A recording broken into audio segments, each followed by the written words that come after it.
आज हमारे पास विश्लेषण के लिए एक कहानी है जिसका शीर्षक है पुरानी हवेली और अंतहीन थपथपाहट। कहानी मतलब ऊपर से देखें तो बड़ी सीधी सादी है। एक आदमी है, शहर से दूर एक सस्ता पुराना घर खरीदता है, जिसे लोग भूतों की हवेली कहते हैं। बिल्कुल। और वो जाहिर है इन बातों पर विश्वास नहीं करता। हाँ। लेकिन पहली ही रात कुछ ऐसा होता है जो उसके इस अविश्वास को हिला कर रख देता है। आज हम इसी कहानी की परतें खोलकर देखेंगे कि ये कैसे धीरे धीरे डर का एक माहौल बनाती है। बिल्कुल। और इस कहानी की सबसे बड़ी खूबी इसका आवाज पर ध्यान देना है और तनाव को बहुत धीरे धीरे बढ़ाना है। हाँ।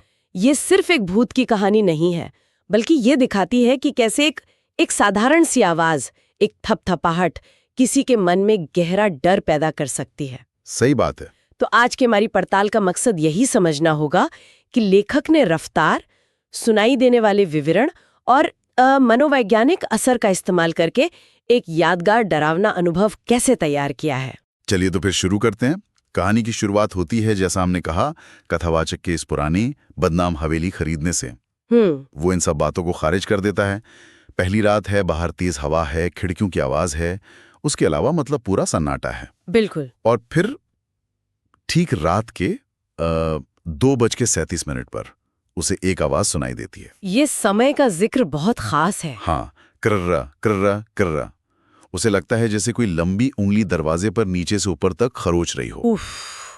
लेकिन वो इसे चूहे की आवाज मानकर नजरअंदाज कर देता है। और यहीं पर लेखक ने मतलब डर की नींव बहुत चपराई से रखी है। कैसे? देखिए, एक निश्चित समय 2:37 AM का जिक्र कहानी को ज्यादा वास्तविक बनाता है। अच्छा। और कथावाचक का आवाज को चूहा मानकर खारिज कर देना, ये एक क्लासिक तकनीक है। हाँ, ये उसके तार्किक दिमाग को दिखाता है। बिल्कुल, जो बाद में टूटेगा, बिखरेगा। जब एक तर्कसंगत व्यक्ति का सामना अतार्किक चीजों से होता है तो डर ज्यादा असरदार होता है। सही है। तो इसके ठीक बाद असली खेल शुरू होता है। 2 हल्की लेकिन साफ थपथपाहट। थप थप। ये आवाज दीवार के पीछे से, पुरानी चिमनी के पास से आती है। अच्छा। कथावाचक इसे भी मतलब पुराने घर की आवाज मानकर सोने की कोशिश करता है, लेकिन यहाँ से ये वाकई दिलचस्प हो जाता है। हाँ। थपथपाहट अब रुक रुक कर बिना किसी ताल के होने लगती है और फिर आवाज की जगह बदल जाती है। हाँ, और ये कहानी का एक बहुत ही महत्वपूर्ण मोड़ है। जब तक आवाज एक जगह स्थिर थी, उसे घर की कोई भी प्राकृतिक आवाज माना जा सकता था। लेकिन जैसे ही आवाज घूमने लगती है, वो एक सचेत और गतिशील शक्ति का रूप ले लेती है। ये अब घर नहीं है, ये घर के अंदर कुछ है। बिल्कुल। और फिर वो जो तुलना करता है, हाँ, कि जैसे कोई बच्चा दीवारों के अंदर छिपकर उसके चारों ओर घूम रहा है। ये बहुत ही डरावना है। क्यों? मतलब बच्चे का ख्याल तो मासूमियत से जुड़ा होता है। यही तो बात है। ये विरोधाभासी डर को और गहरा कर देता है, क्योंकि ये मासूमियत के साथ एक अनजाने खतरे को जोड़ता है। अच्छा। वो बच्चा खेल नहीं रहा, वो आपके धैर्य को, आपके दिमागी संतुलन को परख रहा है। तो अब कथावाचक गुस्से में लाइट जलाता है, चिल्लाकर पूछता है, कौन है? जाहिर है कोई जवाब नहीं मिलता। वो हिम्मत करके दीवार से कान लगाता है, जहां से थप थप की आवाज अभी भी आ रही है।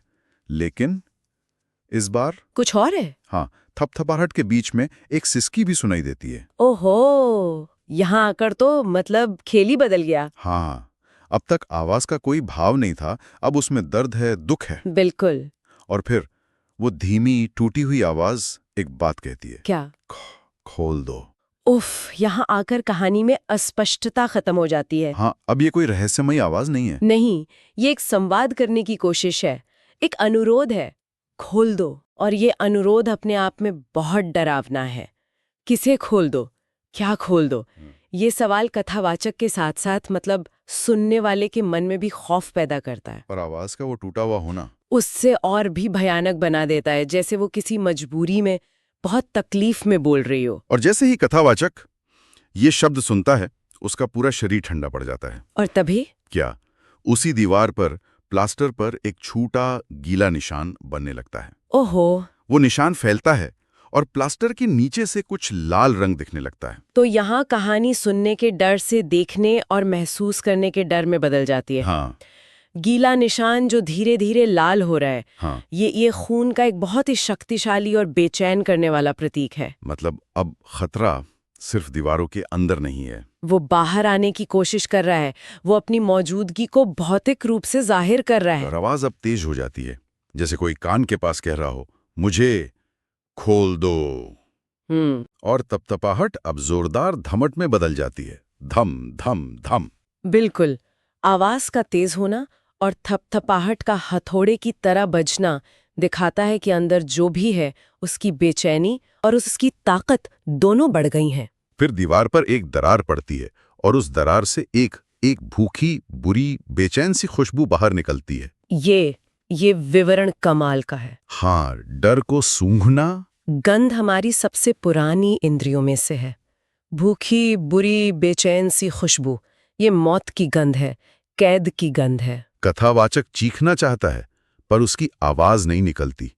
और फिर उस छोटी सी दरार से एक खून से सना हुआ सफेद गोल हिस्सा कमरे में झांकता है। वो एक आंख थी। और ये कहानी का चरम है। आंख का दिखना इस बात की पुष्टि करता है कि दीवारों में कोई जीवित देखने वाली चीज कैद है। हाँ, लेकिन कहानी का असली खौफ मेरे ख्याल से इसकी आखिरी पंक्तियों में। बिल्कुल, कहानी यहाँ खत्म नहीं होती। कथावाचक बताता है कि वो आज भी उसी कमरे में है, लाइट बंद है। अच्छा। थप थप आवाज आ रही है।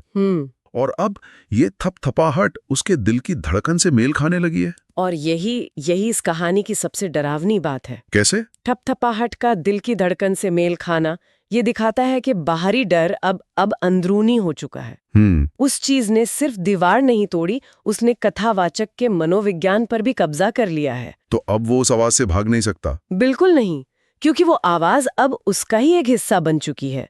डर अब बाहर नहीं, उसके सीने के अंदर ही धड़क रहा है। तो इस सब का मतलब क्या निकालें? ये कहानी दिखाती है कि कैसे डर को परत दर परत, मतलब लेयर बाय लेयर बनाया जाता है। हाँ। एक साधारण थप थप से शुरू होकर ये उस बिंदु तक पहुंचती है जहां बाहरी दुनिया का खौफ किसी के दिल की धड़कन बन जाता है। बिल्कुल सही। ये सिर्फ एक भूत की कहानी नहीं, बल्कि डर के मनोविज्ञान की एक गहरी पड़ताल है। बिल्कुल सही।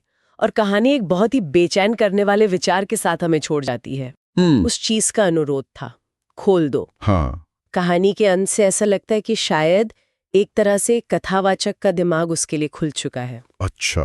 तो सोचने वाली बात ये है, क्या होता है जब वो डर जिससे आप भाग रहे हैं बाहर से आना बंद होके आपके अंदर से ही आने लगे? क्या हो अगर असली दीवार प्लास्टर की नहीं बल्कि तर्क और पागलपन के बीच की दीवार टूटी हो?